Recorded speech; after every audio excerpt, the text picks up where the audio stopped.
Well, hello, my fellow sensitive people. Look at me. No makeup, exhausted. I've been doing all the moving in Portland myself. I ordered a pod. I have officially done all of the boxes. Look at that.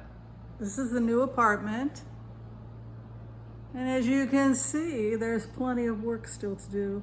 I've been sleeping on the floor waiting for the brand new mattress and bed to arrive. So I just wanted to put this up to let everybody know I'm well. I'm in Portland, Oregon. It's raining right now, which is exactly what I wanted. I have been doing a lot of remote views actually. During vacation, I did a lot of remote views.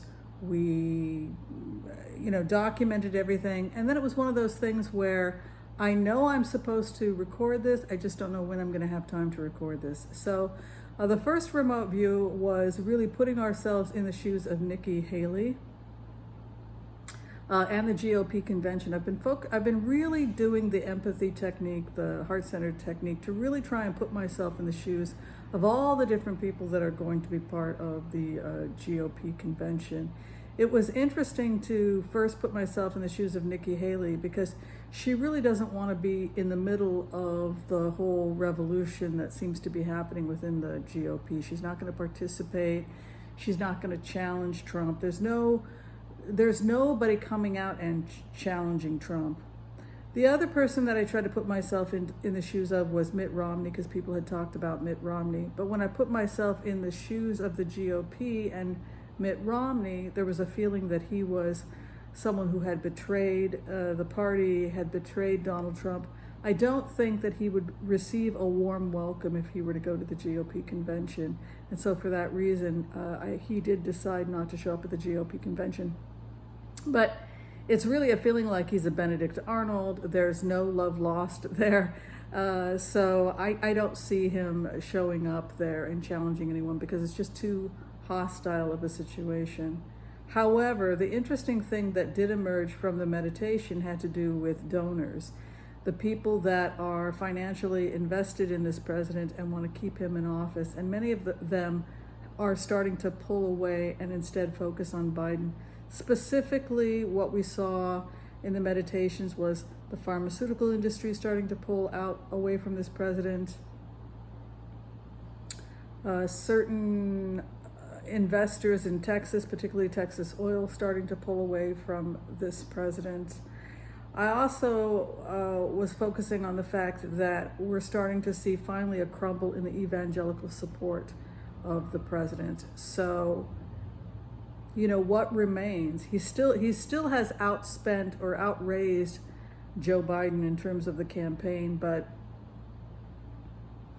the rift that they're showing, the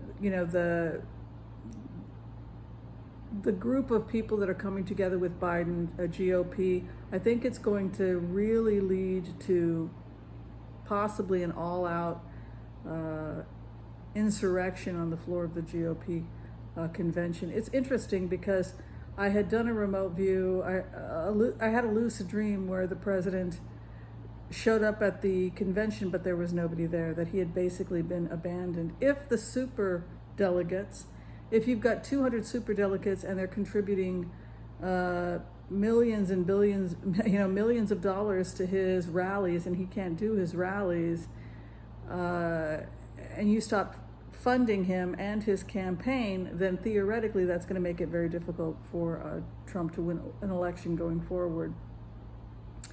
The other thing that could be coming up is the fact that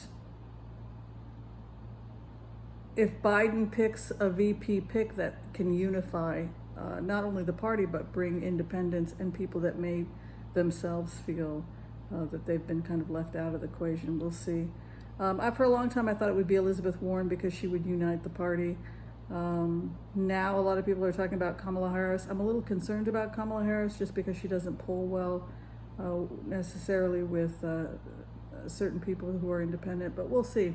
Anyway, I just wanted to put something quick up, have a little bit of a conversation about most of the remotes that we've been meditating on. And the last thing was that it's interesting that I had done a remote on Ivanka and Jared Trump, or no, I had done a Ivanka Trump and Jared Kushner, and it had come up that they were under investigation. There was FBI around them, and now it's coming out that the Trump organization is under criminal investigation. It's interesting because I suspect that because of remotes we've done in the past with Cohen and Cohen showing me signatures from Ivanka Trump. Remember that from a couple years ago?